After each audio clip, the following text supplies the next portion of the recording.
Assalamualaikum warahmatullahi wabarakatuh. Liridho illahi ta'ala bibarakati suratil Fatihah. A'udzubillahi minasyaitonir rajim. Bismillahirrahmanirrahim. Alhamdulillahirabbil alamin. Arrahmanir rahim. Maliki yaumiddin. Iyyaka na'budu wa iyyaka nasta'in. Ihdinas siratal mustaqim. Shiratal ladzina an'amta 'alaihim ghairil maghdubi 'alaihim waladdallin. Bismillah, alhamdulillah, la haula wala quwata illa billah, asyhadu alla ilaha illallah wahdahu la syarikalah wa asyhadu anna sayyidana Muhammadan abduhu wa rasuluhu la nabiyya ba'dah. Allahumma ya muqallibal qulub tsabbit qulubana ala dinik. Allahumma iftah qulubana ka futuhil arifin wa nawwir qulubana bi hidayatil yaqin. Alhamdulillah, para ibu, para bapak, kita teruskan malih. Kebetulan karena saya mau ke Jakarta, jadi tukar dengan Yai Salam. Ya, Yai Salam besok untuk minggu ini, supaya kita tidak putus. Ya, tiap minggu istiqomah untuk sami-sami belajar bersama, mensyukuri karunia Gusti Allah. Ya, yang sekarang ini rasanya kalau kita tidak pandai bersyukur, ini musibah itu kan terjadi di banyak tempat. Nah, Cianjur belum selesai, Gunung Semeru meletus malih. Bahkan menurut beritanya sampai mengubur kembali satu dusun. Ya, karena memang potensi pasir Gunung Semeru itu luar biasa. Jembatannya baru jadi, ya, itu malih.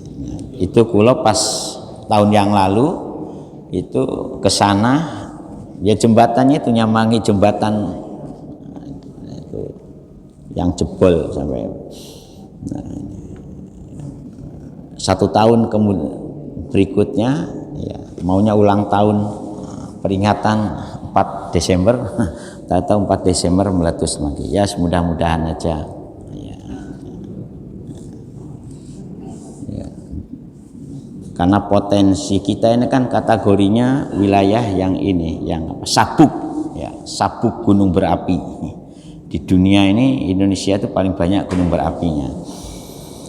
Monggo kersani Gusti Allah, semuanya kehendak Gusti Allah. Kalau Gusti Allah menghendaki apapun tidak. Auzubillahi minasyaitonirrajim. Bismillahirrahmanirrahim. Kita terus akan malih nggih. Nah, itu iz qalatil malaikatu ya Maryamu innallaha yubashshiruki bi kalimatin min muhu ismasihub isabnu Maryam.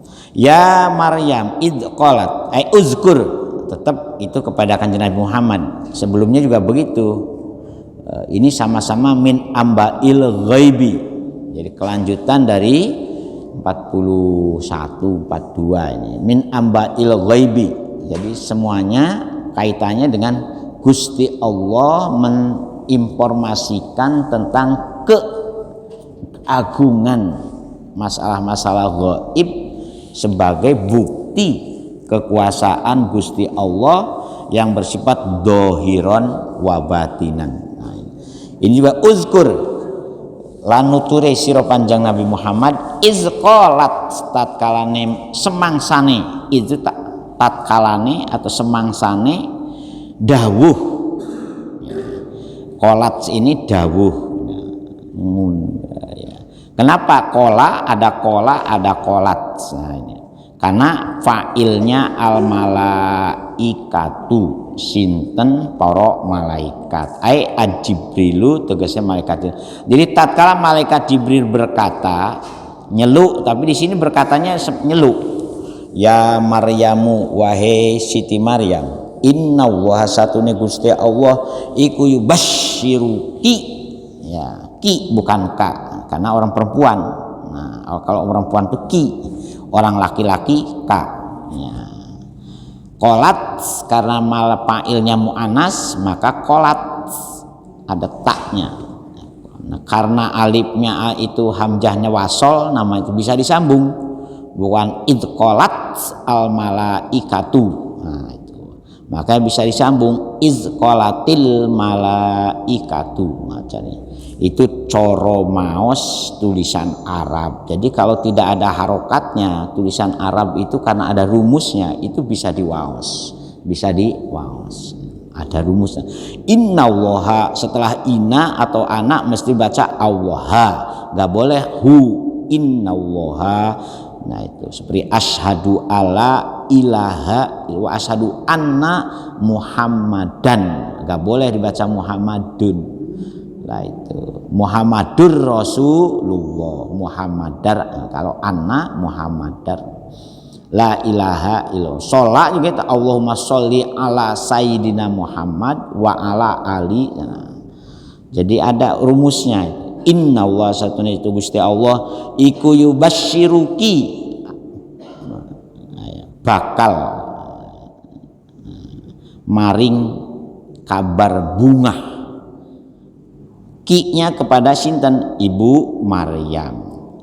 Maringi kabar bungah nopo bi kalimatin. Nah, bi kalimatin kalau dibaca khusus sendiri itu bi kalimatin. Tapi kalau teruskan harus dibaca guna. Bi kalimatin min. Nah, dibaca guna. Kalau dibaca sendiri bi kalimatin kalawan kalimat. Maring bunga, nah maksudnya kalimat di sini artinya walad. Gusti Allah wa Siti Maryam bakal ngawei kabar gembira dumateng panjenengan, katanya malaikat Jibril. Tapi walaupun ini seolah-olah yang mengatakan itu malaikat Jibril, tapi sing bercerita ke kita adalah Gusti Allah. Dan ini merupakan rangkaian dari min ambail ghaibi dari ayat sebelumnya itu. Bi kalimatin kalawan seorang putra minhu saking Gusti Allah. Jadi seorang anak. Nah, mengapa untuk dua beliau ini, satu Nabi Yahya juga menggunakan kalimat, Nabi Isa juga dengan menggunakan kalimat. Kalimat itu maksudnya anak, ya. Nah, mengapa? Karena proses kejadiannya hanya dengan inama amruhu ida saroda syai'an ayyakulalahu kun fayakun. Nanti di belakang ini di ayat selanjutnya dijelaskan ya. Ismuhu wala. Nah, kalau diteruskan min husmuhu ya, kalau berhenti di kalimatin min ismuhu, tapi karena merupakan satu ayat itu gak boleh berhenti, harus dirangkai kalau tidak dijelaskan. Jadi ya Maryamu innallaha yubasyiruki bi kalimatin min husmuhu. Nah, kalau minhu saking ismuhu kang utawi asmanipun si anak. Nah, hu-nya kepada anak ini. Al-Masihu iku jenenge Al-Masih Isa ibnu Maryam. Nah, Isa ibnu Maryam. Al-Masihu itu Al-Masihu. Isa itu kategori istilahnya itu badal. Dadal. Jadi kata ganti dari kata Al-Masih jenenge sinten Isa ibnu Maryam. Nah, ini istimewa, ini dijelaskan oleh pengusaha. Kenapa kok tidak Isa ibnu? Biasanya anak itu disandarkan kepada bapaknya. Itu kalau ada ayahnya. Nah, kalau tidak ada ayahnya, nah nun sewu, nah, termasuk di Indonesia ini. Nah, kalau kawin siri itu mau tidak mau nasabnya itu ke ibunya. Nah, karena KUA di kita belum mengakui. Makanya kalau bisa bapak-bapak pun kawin siri, kawin terang-terangan mawon supados anak ini tetap disandarkan kepada bapaknya. Ibnu walad kan, ibnu abi ya. Kecuali Siti Fatimah. Kalau Siti Fatimah itu digelari Fatimah itu Ibnu Umi. Kenapa Sayyidah Fatimah itu? Karena rupanya persis kados ibune Sayyidah Khadijah. Nun sewu. Nah, itulah sebabnya awal kecemburuan Aisyah kepada Fatimah. Jadi ibu-ibu itu gampang cemburu, ibu-ibu. Ngapunten, itu riwayat, dan riwayat itu hadis yang menceritakan. Makanya ketika jalan kakinya Sayyidah Fatimah itu dipirsani oleh Rasulullah, Masya Allah, jalannya Khadijah. Pas sedang duduk jejer sama Siti Aisyah, protes, wong sudah mati kok bolak-balik nikah. Sampai-sampai Rasulullah itu tidak akan ada seorang pun yang bisa mengalahkan cintaku kepada Khadijah. Cinta pertamanya, maka muncullah pamal hub ila limahbubil awal, kata hadisnya. Memang tiada cinta kecuali cinta pertama, kata Pak Yahya. Jadi hadisnya itu pamal hubu ila limahbubil awal. Jadi ono mawon Bu itu. Makanya bapak-bapak hati-hati ya kalau berhubungan dengan ibu-ibu, jaga kecemburuannya ibu-ibu. Nah, cemburu itu sebagai wujud cinta dan setianya. Khotobaha binisbatihi ilaiha, katanya. Khotobah menghitobi sinten Gusti Allah ha ing Maryam, mesti kan ibnu bapaknya, tapi ini ibnu Maryam. Binisbatihi kalawan nyebangsaake soal ing anak, nyebangsaake anak ilaiha maring Siti Maryam. Tambihan ala anha taliduhu bila abin. Nah, untuk mengokohkan bahasa itunya, itu bahasa tafsirannya, ala anaha taliduhu bila abin, untuk menunjukkan karena Isa ini tidak dilahirkan tanpa ayah. Ala anaha ing sautuntiku Maryam ikut talidu ngelahiraken sinten ibu Maryam hu ing Isa atau sing Almasih bila abin tanpa adanya ayah. Padahal umumnya id'adatur rijali binisbatuhu nisbatuhum. Id'atur rijali padahal pada umumnya yaitu ngebangsaake adate umum. Id'adatu padahal pada umumnya yaitu dinisbahkan kepada orang laki-laki seila abaihim sebagai bapak dari seorang anak. Wajihan fid dunya wal akhirati. Nah, kalau Nabi Yahya diberi jaminan sayyidan hasuron nabiyam minasolihin, itu Nabi Yahya. Nabi Isa wajihan aida jahin. Wajihan itu dia kata wajah. Wajah itu sebagai wujud dari bagian yang paling istimewa di dalam diri manusia. Makanya wajihan itu artinya di sini orang terkemuka. Nah, kalau Nabi Yahya sayyidan sebagai pemimpin. Nah, dua beliau ini, Nabi Yahya dengan Nabi Isa kan usianya sama-sama pendek. Ya, konon menurut riwayat itu ada yang mengatakan 30 atau 33 tahun, termasuk Nabi Yahya. Jadi masih muda, Pak. Dereng gadah bojo. Dan di dunia itu ada juga di Pulau Jawa, di Jawa Timur, yang usianya sampai 33 tahun, yang ketika terjadi PKI di Madiun sampai sekarang beliaunya itu ngilang juga, tidak diketemukan. Namanya Kiai Mbah Imam Mursyid Muttaqin, salah satu pengasuh dari Pondok Sabilul Muttaqin di Magetan, Bu. Nah, ada orang Magetan ini, ya Bu. Nah, pernah dengar nggak riwayatnya Kiai Imam Mursyid Muttaqin ketika tahun 48 itu oleh PKI itu digeret, dibantai, digeret. Tapi ditarik itu loh, ditarik tapi ngilang, beliau ngilang. Sampai sekarang tidak ada yang tahu di mana beliau ini. Setelah itu ada di Indonesia tuh sampai terjadi koyo kejamnya. Nabi Isa juga kan begitu, dikejar-kejar dengan kejamnya Bani Israel, kemudian beliau bisa rafa'allah, bukan disalib. Kalau dalam Al-Quran itu diangkat oleh Gusti Allah. Dalam bahasa Jawa itu ada istilah murco, makanya di Jawa itu ada 3 yang mendapatkan kahanan murco.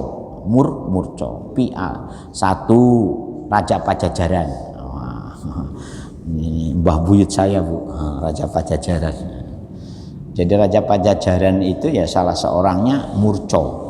Sampai sekarang ya konon tempat ngilangnya itu di hutan larangan di Baduy sana, di Baduy itu. Yang kedua itu kalau panjenengan ada orang Kediri ini, siapa di Kediri, asli Kediri, di Kediri itu ada Joyoboyo, Patilasan Joyoboyo di Pamenang. Iya, siapa yang pernah ke sana? Biasanya kalau malam Jumat Legi sekarang ramai. Nah, di Pamenang juga Joyoboyo juga katanya Sri Aji Joyoboyo juga ngilang. Konon sampai sekarang menurut belum balik. Dulu ada dalang namanya Kinarto Sabdo. Pernah dengar? Nah, Kinarto Sabdo itu biasanya tirakatnya yang nang Pamenang situ. Sekarang tempatnya bagus. Nah, yang ketiga di Pulau Jawa ini Mbah Imam Mursyid Muttaqin. Mbah Imam Mursyid Muttaqin ini juga begitu, digeret oleh PKI, beliau ngilang, murco istilahnya. Jadi ada di tanah Jawa itu tiang-tiang yang memang konon kalau seperti Raja Pajajaran ini konon sampai sekarang ini beliau ini masih menurut orang-orang tertentu. Kita ini gak usah. Jadi prototipe, istilah prototipe, kayak Nabi Isa itu bukan hanya Nabi Isa gitu loh. Di tanah Jawa ini termasuk sampai sekarang Mbah Imam Mursyid itu, dan beliau ini termasuk juga mursyid dalam thariqah. Mbah Imam Mursyid dalam thariqah Syatoriyah. Jadi bukan Satariyah, Syatoriyah. Ya, pusatnya di PSM dulu karena ada Mbah Imam Mursyid dan Mbah Imam Muttaqin ayahnya, terus ke atas sampai ke Syekh Muhyi. Ya, jadi kalau thariqat Syatoriyah itu jalurnya sampai ke Syekh Muhyi, dari Syekh Muhyi sampai ke Syekh Abdul Rauf Asingkili di Aceh sana. Ya, Syekh Abdul Rauf ini punya murid juga namanya Yusuf Al-Makassari, yaitu yang dibuang ke Afrika Selatan, makamnya di Afrika Selatan. Jadi pejuang-pejuang kita ini semuanya itu anti Belanda. Jadi mulai Syekh Abdul Rauf Asingkili, Syekh Muhyi, terus sampai ke Mbah Imam Mursyid Muttaqin. Itu. Jadi ada Pak. Jadi yang murco itu bukan hanya Nabi Isa. Id adahu rijali nisbatuhum ila abai. Pada umumnya anak itu dinyasabkan kepada ayahnya. Wajihan dajahin tegese hale anduwene kedudukan, kemuliaan. Ya, kalau Nabi Yahya saya ulangi lagi, sayyidan hasuron minas nabiyam minas solihin. Wajihan hale anduwene kedudukan fid dunya ing dalam dunia mindung buwati di dunia. Nabi Isa ini dijadikan sebagai rasul, makanya diparingi diparingi posisi kedudukan sebagai nabi. Wal akhirati begitu juga wajihan fil akhirah maksudnya. Makanya dibaca akhirati, tidak dibaca akhiratu, tidak dibaca akhirota. Fid dunya wal akhirati, ini jangan salah bacanya karena wafil akhirati maksudnya mempunyai kedudukan di dunia dan di akhirat. Dengan apa Nabi Isa mempunyai kedudukan di akhirat? Bisyafaati wa darjatil ulla, bisyafaati kalawan duwe syafaat. Konon yang bisa memberi syafaat itu salah satu yang membantu Kanjeng Nabi Muhammad Shallallahu Alaihi Wasallam adalah Nabi Isa. Waddarojatil ula lan kedudukan piro-piro kedudukan kang luhur. Tambah satu lagi posisinya tuwa minal muqarrabin. Nah, karena saking dekatnya dengan Gusti Allah dapat posisi juga sebagian dari orang-orang yang selalu dibikin dekat. Ingat Bu, ini muqarrab. Muqarrab itu dibikin dekat. Nah, sama dengan ila ibadaka minhumul mukhlasin. Jadi orang itu dibuat ikhlas. Jadi artinya begini, ikhlas, merasa dekat dengan Gusti Allah. Kalau tidak didudut oleh fadl dan rahmatnya Allah, angel. Makanya kita ini kan nyuwun dumateng Gusti Allah. Wa minal muqarrabin lan satengahe saking pira-pira tiyang ingkang dikersakaken dikersakaken. Jadi yang muqarrab dibuat dekat, ya, dibuat dekat oleh Gusti Allah. Nah, dalam teori tasawuf itu maka ada istilah makom dan hal. Nah, itu pos istilahnya itu. Makom itu upaya kita sungguh-sungguh mujahadah, ya, ngempet. Mujahadah itu artinya ngempet nafsu, itu bukan mujahadah ngempet nafsu. Nah, sebab yang membuat kita merasa jauh dengan Tuhan itu atau dijauhkan dengan Tuhan itu manakala kita itu ngempet nafsunya buatan lulus ngempet, maka abot ya, kula mawon kadang-kadang insyaallah itu. Makanya kita monggo singkatah istighfar nggih. Ya, karena apa? Dengan banyak istighfar itu insya Allah Gusti Allah ini akan nyepuro. Sebab kalau gak disepuro kita tuh masya Allah orang paling rugi. Nah, wa minal muqarrabin, jadi ila ibad mukhlasin, orang dibikin ikhlas, bukan mukhlis, bukan orang yang selalu ikhlas, tapi mukhlas. Nah, orang dibuat ikhlas. Jadi yang menjadikan kita ikhlas, yang memberi kemauan beribadah itu kalau tidak diberi oleh Gusti Allah ya gak, derajat manusia itu sakjane aba was takbaro, ngikutin lago kan itu. Kita ini wataknya manusia itu doluman jahula, doluman zolim jahula lagi sangat itu. Kalau melihat karakter watak wahingi jasad manusia itu wataknya. Nah, ruhnya kan beda jasad dengan ruh. Nah, ruhnya ini sebetulnya yang membuat kita itu ngerti Gusti Allah, diparakaken Gusti Allah, diparakno karena ruh ini sebetulnya suci. Nah, ruh suci. Nah, makanya jasad yang yang kotor ini, kenapa dalam syariat Islam itu makanan harus halal, pakaian harus suci, umah yang di tempat juga harus dari rizki yang halal, supaya connect ruh yang suci itu bertempat di jasad yang suci. Nah, kalau ruh yang suci bertempat di jasad yang kotor, katut kotor. Makanya muncullah istilah tazkiyatun nafas. Nah, tazkiyatun nafas, bagaimana cara membersihkan. Jadi kasihan. Nah, ngapunten dalam lakunya ruh itu dalam jasad kita yang benar menurut tuntunan. Jadi bunyinya ruh itu jalannya Allah. Jadi keliling jasad manusia itu bunyinya ya Allah, munine ruh itu yang suci. Ketika jadi gelasnya bening, airnya bening, nah, kan keto kinclong ini ya, airnya bening, gelasnya reged.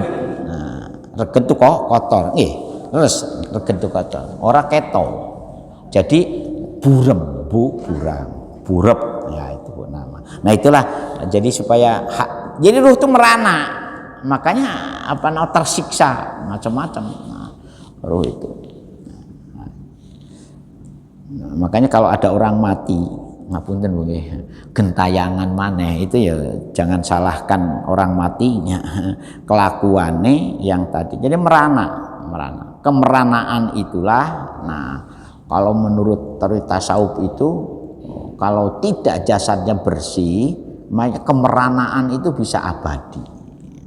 Tapi kalau jasadnya bersih, saumur itu ya husnul khotimah. Makanya kan ada hadis mangqala akhiru hayatihi la ilaha illallah dakhalal jannah. Monggo diupayakan. Ada 3 resep ketika Nabi Zakaria cukakian omong, yang banyak itu berzikir, ya kan, bukrotan wa asilah, pagi petang ya itu. Wa minal muqarrabin landing digolongaken sinten Nabi Isa saking tiang-tiang ingkang dibikin parek karo Gusti Allah indawahi ing dalem ngersanipun Gusti Allah. Bayangkan hebatnya Nabi Musa itu wayukallimu, an-nasa dan digawe gampang guneman, dan wayukalimu lan guneman sapa Nabi Isa an-nasa ing pira-pira manusa fil mahdi ing dalam rahimnya itu. Jadi sudah bisa diajak ngomong. Jadi kalau isyarat bayi ya menurut teori psikologi ya, makanya ibu-ibu kalau sedang hamil konon sering mudah-mudahan akeh diwaosaken Quran, atau kalau nyanyi dicarikan lagu-lagu klasik kayak Mozart ya. Pernah dengar nggak mendengarkan bayinya dengan Mozart atau siapa lagi penyanyi-penyanyi klasik itu di samping Mozart nah, ya katanya itu. Jadi ini kalau kita ya di mocono Quran sing sering ojo ngantos diwaosaken Quran pas tingkeban tok 7 bulan waos nopo surat Maryam, surat Yusuf, supaya Lukman itu waktu ajenge keluar 7 bulan. Padahal 7 bulan itu kok diwaosaken surat Maryam, padahal menurut USG itu bisa diketahui lanang atau wedo, kan aneh. Jadi hal-hal seperti itu monggo nih. Kalau saya nganjurkan kalau kita sedang ngandung ya usia-usia mulai dari 0 hari sampai usia 120 hari.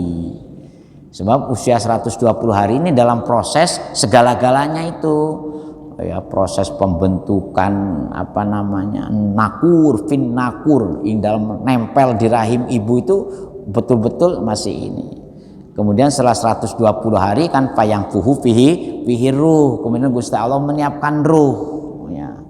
Nah, pada usia 120 harilah bikat birizkihi wa ajalihi wa sakiyun au sa'idun. Di hadisnya itu kan ngoten.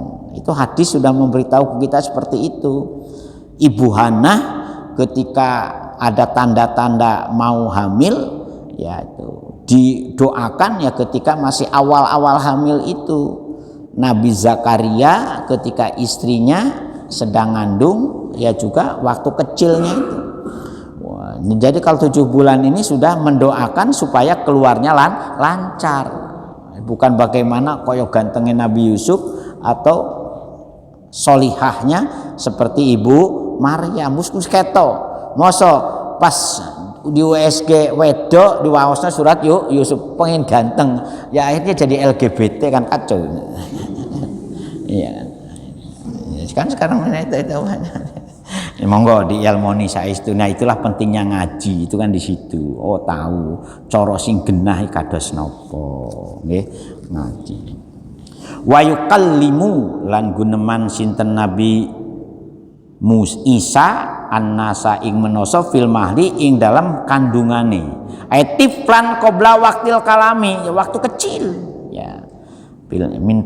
Makanya kan utlubul ilma minal mahdi ilalah lahdi, carilah ilmu semenjak kita kecil ya, dalam buah tiflan qabla waktil kalami, yaitu waktu kecil di saat belum saatnya dia bisa bicara. Tapi Nabi Isa ini sudah bisa guneman. Wakahlan minas sholihin, wakahlan wa minas sholihin, ini derajatnya lebih ini lebih istimewa daripada Nabi Yahya.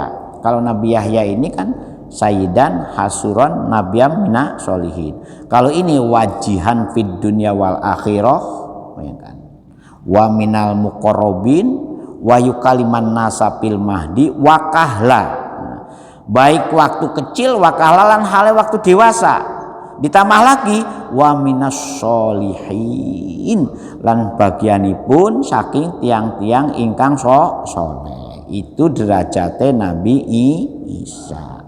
Nabi Yahya, Nabi Isa itu kedua-duanya itu kategorinya orang-orang suci ya, dari segala-galanya. Tapi lebih istimewa lagi Kangjeng Nabi Muhammad Shallallahu Alaihi Wasallam. Nah kemudian ini sama dengan Nabi Zakaria. Nabi Zakaria ini kan ngeles, des pundi Gusti kula bakal gadah putra, sementara usia kula sampun sepuh dan istri kula sampun akhir, sampun mandul. Nabi Siti Maryam juga begitu, ketika beliau diberi kabar akan dipaparing putra sing asmanipun Al-Masih, sing duwe jeneng Isa ibnu Maryam. Qalat ngendika sinten Maryam, Robbi duh Gusti ing makwas anna yakunu li waladu walam yamsasni bashar. Duh Gusti des pundi kula akan dipaparing seorang putra, padahal walam yamsasni basyarun, padahal tidak ada seorang lanang seekor pun, bukan seekor, seorang lanang pun yang menyentuh, ngumpuli. Qalat ngendika sinten Ibu Maryam, Robbi du Gusti ing makuwas anna ay kaifa yakun hale kados napa Gusti wali panjenengan maringi li ing ingsun, itu maringi mang ingsun li milik itu. Makanya alhamdulillahi rabbil lillah. Nah, jadi lillah dispuni panjenengan Gusti ajenge maparing teng kula waladun seorang anak, walam yamsasni basyarun, padahal kula niki boten wonten wong lanang seorang pun yang nyentuh kula. Nyentuh maksudnya ngumpuli ya, gauli ya. Karena pada aibi ya bitazawujin wala ghairihi, gak ono sing ngerabi nyentuh tak masah, itu kan di ayat sebelumnya tidak ada seorang pun yang nyentuh. Memang nyentuh temenan, artinya jadi steril betul Siti Maryam. Nah ini juga jadi pelajaran bagi kita ya. Jadi kalau memang kita ini ingin punya putri, seperti dalam riwayat itu Imam Syafi'i ya. Imam Syafi'i ini lahir sebagai orang kados Imam Syafi'i, konon ibunya itu tidak pernah keluar rumah dengan bebas ya, tidak pernah disentuh ya.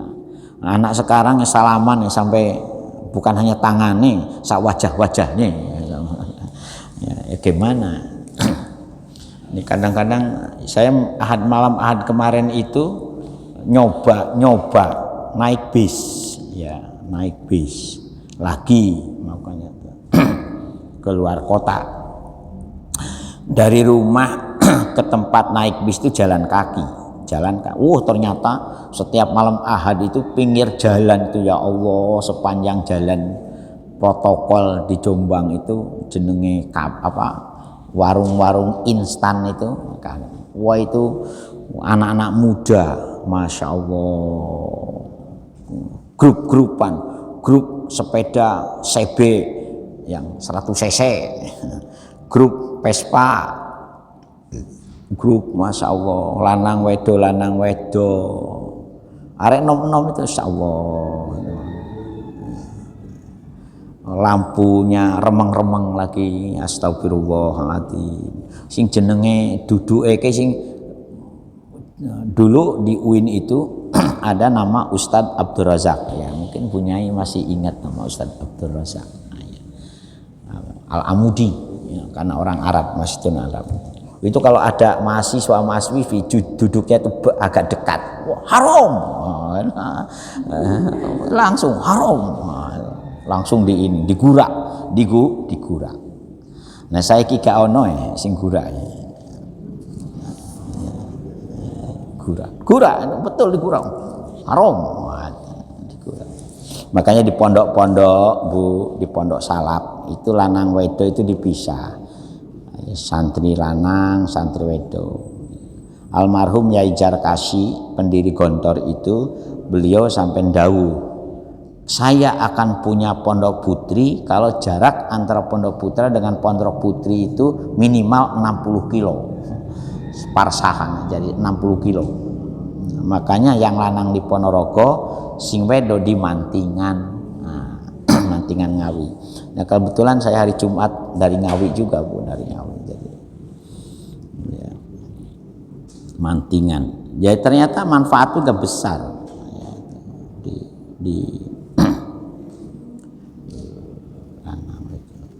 ya alhamdulillah, ternyata dengan pola asuh seperti itu yang menjadikan kepribadian ibu-ibu, kepribadian bapak-bapak yang dididiknya itu ya bukan berarti ya, memang karena kita ini ya yang resiko bercampurnya lanang dengan wedo itu resiko. Karena zaman jahiliyah, kenapa Rasulullah memperbaiki tata hubungan anak perempuan dengan anak laki-laki, ada Islam mahram dengan bukan mahram, ya karena resiko akan lahir banyak keturunan di luar nikah.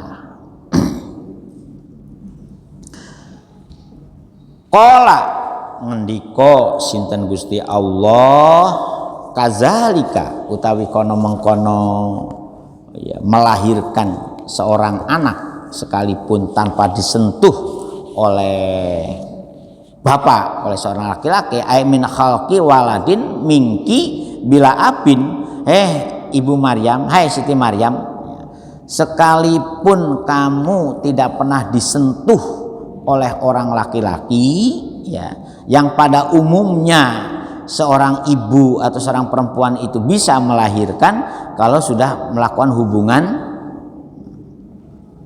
biologis.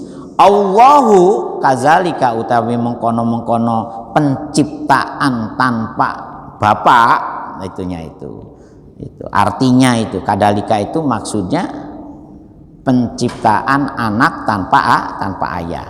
Allahu utawi Gusti Allah iku yakhluqu dadosaken sinten Gusti Allah ma ing napa mawon yasa'u kang ngersakaken sinten Gusti Allah.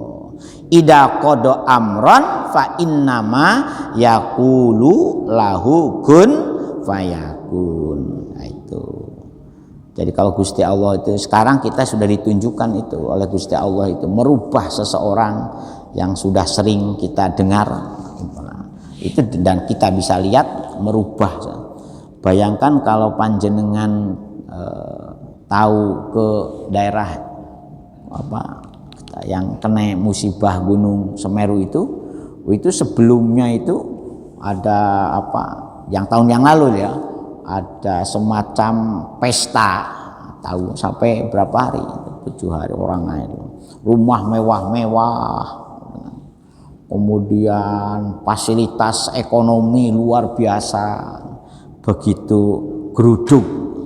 Sama dengan satu kampung yang sekarang ini ya. Jembatan yang legendaris antara Malang dengan Lumajang itu kan jembatannya legendaris itu kan. Seketika rusak itu kan, ini kalau Gusti Allah menghendaki tidak ada yang inama amruhu ida aroda syai'an ayyakulahu kun fayakun dalam surat Yasin, dan dalam surat Ali Imran beliau mengatakan ida qadha, maka tatkala ngersakaken sapa qadha itu ngersakaken ya, menghendaki ya, ida qadha, makanya ada istilah qadha dan qadar, kehendak Gusti Allah dan keputusanipun Gusti Allah. Setiap orang itu ada kadarnya sendiri-sendiri. Karena kodoknya Gusti Allah, makanya sirul kodoknya Gusti Allah itu ketika Gusti Allah berkehendak itu ada takarannya sendiri-sendiri. Makanya jenengan gak usah meri dengan tiang, gak usah kados pun Pak, gak usah kepincut sesuatu yang bukan bagian dari, makanya kan ada doa. Walam ada sebagai perwujudan dari hadis Allah minaka ta'lamu siri wa alnya faqbul ma'drawak di hajati wa'tini, itu doa yang memang bagian kita itu ya untuk kita. Jangan sampai kita ini terbuai dengan apa, karena semuanya di dunia itu diuji. Sawang si nawang nggih, sing paling econ tiyang sing pinter bersyukur. Enak yo jadi JJ ini yo, jalan-jalan gratis kemana enak. Nah ya enak, tapi kan atau banyak yang orang iri itu tandanya orang musyrik saja nih. Karena orang iri itu orang yang tidak mengakui adanya keputusan Allah Subhanahu wa taala. Makanya hati-hati, yang iri dengki niku padha karo tiyang musyrik sakjane. Jadi salate ono artine, tapi kan gak oleh ngoten. Nah, mudah-mudahan Gusti Allah nyepuro ya. Coba panjenengan syukur gak ada bagi orang syirik, iri, dengki itu syukur gak ada. Yang ada tuh panas, orang yang diireni tambah lebih munggah ikune, posisinya wah tambah cenut. Nah, itu orang iri itu biasanya begitu. Ida qadha tatkalane wis mutusaken ngersakaken senten Gusti Allah amron ing suwiji perkara ai aroda khalqahi atau khalqahu. Nah itu aroda mikarep sinten Gusti Allah khalqahi ing ciptaanipun Gusti Allah. Kalau Gusti Allah menghendaki membuat sesuatu gitu maksudnya. Nah, itu tidak ini tidak repot. Ya, tidak perlu mencari prototipenya dulu, tidak perlu membuat rancangan dulu. Nah kalau panjenengan kan nggak ada mal, ada istilah mal kan, ada semacam itunya. Tapi kalau Gusti Allah langsung, nggak usah reko-reko, karpe opo, kerenteng opo, dadi opo. Nah, menuso ada juga yang seperti itu Bu.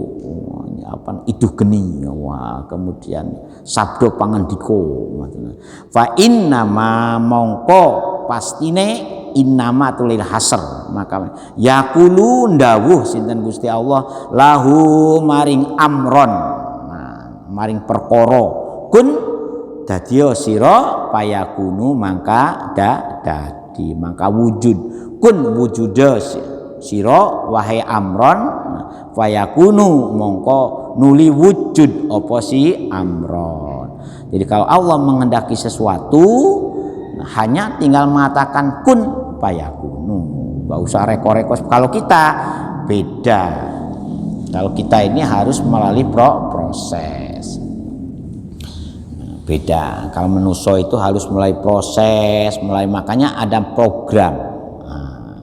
Nah, makanya dalam manajemen itu ada planning ya. Terus buat apa lagi setelah planning? Nah Pak Yahya mantan pejabat ya Pak Yahya. Planning terus actuating, budgeting, monitoring, evaluatif. Jadi manusia ini melalui 5 tahap. Pertama kita harus berencana. Rencana kita harus dituangkan ke dalam konsep yang cukup mapan. Makanya jarine MH, anak itu sing penting duwe papat. Duwe papat. Maksudnya papat sifat. Pertama akhlak, yang kedua disiplin, yang ketiga akuntansi katanya MH, yang keempat apa Pak? Itu yang ceramahnya di UB. Jadi pertama ke anak itu wajib dididik akhlaknya.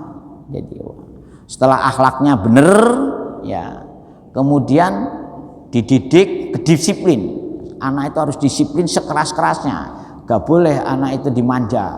Yang ketiga setelah hitung-hitungan akuntansi, bukan piro wani piro gitu. Nah yang keempat IT. Nah, jadi orang yang bisa bertahan di dunia modern ini hanya orang yang punya sifat 4 ini, katanya MH. IT sekarang ini kalau gak bisa mengendalikan kan.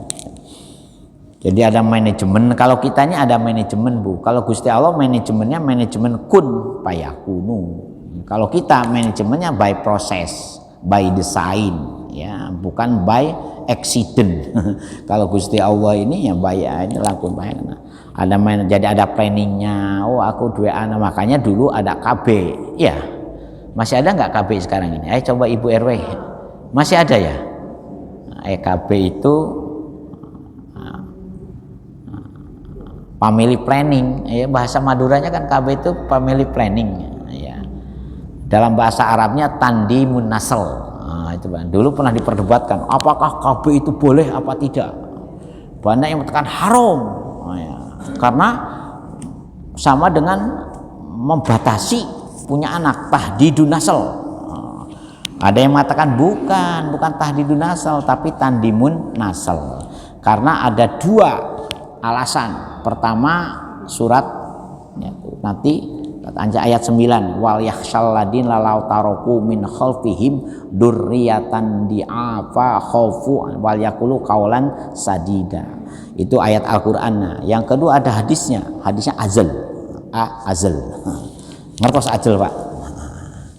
Azal itu mengeluarkan sesuatu bukan pada lubangnya. Ibu-ibu ya, yang sudah dewasa mesti ngerti. Karena itu juga bagian daripada KB alami. KB alami. Boleh, akhirnya boleh. Makanya KB. Tetapi sekarang muncul problem di negara-negara yang menerapkan sistem KB ketat, itu penduduknya habis, lost generation.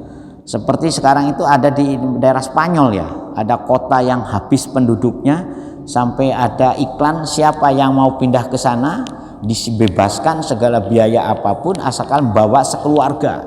Nah, banyak sekarang kayak Thailand sudah mulai habis penduduknya, Jepang, nah, itu Korea sudah mulai itunya, pertumbuhan penduduknya itu 0. Ya. Gara-gara KB. Payakunu maka jadilah. Monggo Pak. Nah, kalau perlu di ini Pak inama yakullahu kun fayakun. Ingat-ingat nggih, kalau di dalam surat Yasin inama amruhu ida aroda syai'an ayakulahu kun fayakun. Dalam surat Ali Imran ida qadha amron fa innama yaqululahu kun fayakun. Kung fayakun itu harus dibaca ikhfa. Kan ada ikhfa.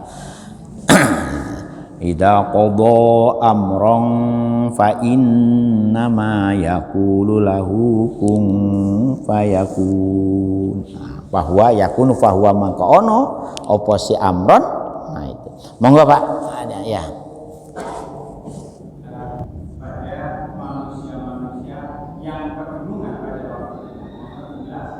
Ya, Al-Masih itu gelar Pak. Jadi lakob, bahasa Arab itu nama itu ada lakob. Seperti Rasulullah kan dapat lakob Al-Mustafa. banyak kalau Rasul itu gelarnya itu kan lakob itu sebutan keistimewaan, bukan gelar karena proses pendidikan, karena memang beliau Al-Amin Rasulullah. Ya kan? Waktu kecil Rasulullah dapat gelar Al-Amin, dapat sebut karena saking istimewanya. Al-Masih juga begitu. Al-Masih itu orang yang artinya orang suci. Dari masah itu sentuh. Ya. Al-Masih orang yang terbebas dari sentuhan. Itunya itu apanya untuk memberikan kemuliaan dari ibunya yang terbebas dari sentuhan. Makanya artinya kan suci Al-Masih. Tasbih kan, jadi kata tasbih rangkainya banyak tuh, sabbaha, tasbih, Al-Masih itu dari kata sabbaha, suci. Jadi sebutan itu bisa di depan bisa di belakang. Al-Masih orang yang suci, namanya Isa, putranya Ibu Maryam. Putranya Ibu Maryam namanya Isa ibnu Maryam Al-Masih. Boleh Pak, di belakang boleh disebut atau disebut lakobnya saja, Al-Masih saja boleh. Ya, itu gak ada ini itu gak ada ketentuan khusus. Ya, seperti JJ umpamanya ya Al-Amin umpamanya orang yang bisa dipercaya kan umpama. Nah, ya siapa yang bisa dipercaya? JJ kan itu umpama contoh. Nah, itu. Nah, yang kedua memang di Asratus Sa'ah di Sahih Bukhari yang insya Allah nanti makanya saya punya agenda begini kalau panjang umur itu ini terakhir ngaji kitab tafsir Jalalain maksud saya. Nah, berikutnya kalau sudah hatam tafsir ini kita ganti tafsir yang lain, apa tafsir ahkam, apa tafsir ya supaya kita punya ininya beda. Karena tafsir Jalalain ini mulai tahun 77 ya. Usia Jai Faisal ke sini tahun 77 ya. Nah, atau tafsir Ibnu Katsir monggo. Nah, kayak sudah saya dampingin dengan tafsir Ibnu Katsir supaya ngecek riwayat-riwayatnya bisa ya, kalau tafsir Ibnu Katsir itu memang tafsir berbasis riwayat yang penjelasannya hadisnya. Nah, ini tafsirnya ini tak bawa. Ini masih aslinya ini masih gundulan. Nah, untuk membandingkan. Boleh supaya wawasan. Nah, hadisnya mau ditambah rencananya supaya panjenengan ketika dihadapkan ke dalam bagaimana nih apa betul Nabi Isa itu nanti menjelang akhir kiamat konon mau diturunkan lagi ya kan sebagai Al-Mahdi ya sebagai orang yang beri petunjuk dalam rangka menyadarkan terutama orang Yahudi dan Nasrani supaya betul-betul menjadi orang Islam. Tetapi ingat musuhnya Nabi Isa itu ada Dajjal dulu kan ya, Dajjal ya. Dajjal itu konon orang yang sangat kuat, matanya cuma satu. Dajjal kan. Nah, itu kan memang riwayat-riwayat ini ada di Sahih Bukhari itu dijelaskan juga bab tentang Asratus Sa'ah, tanda-tanda menjelang akhir zaman. Nah, masalahnya apakah itu wujud fisik atau personifikasi? Nah, kalau fisik berarti orangnya ada, tapi kalau personifikasi sifatnya kemana sifat ke jelek-gergannya itu Pak nyaballahu lah mudah-mudahan ya kalau menurut teori tasawuf pemahamannya beda. Ya insya Allah kita teruskan minggu yang akan datang. Al-Fatihah. Auzubillahi minasyaitonir rajim. Bismillahirrahmanirrahim. Iyyaka na'budu wa iyyaka nasta'in. Shiratal mustaqim. Alhamdulillahi hamdan na'imin hamdan syakirin hamdan yu'afi ni'amah wa yukafi mazidah. Ya Rabbana lakal hamd kama yanbaghi li ahlana wa auladana wa talamidana min ahlil ilmi wa ahlil khair. Ahlana wa kalam sirri wa alaniyati faqbil ma'waqdi hajat Rabbana hab lana min azwajina wa dzurriyyatina qurrata a'yun waj'alna lil muttaqina Rabbana atina fid dunya hasanah wa fil akhirati hasanah wa qina azabannar subhana rabbika rabbil izzati amma yasifun wa salamun alal mursalin walhamdulillahi sekurang dan selengkapnya panutan ihdinas siratal mustaqim. Assalamualaikum warahmatullahi wabarakatuh. Astaghfirullah rabbal baraya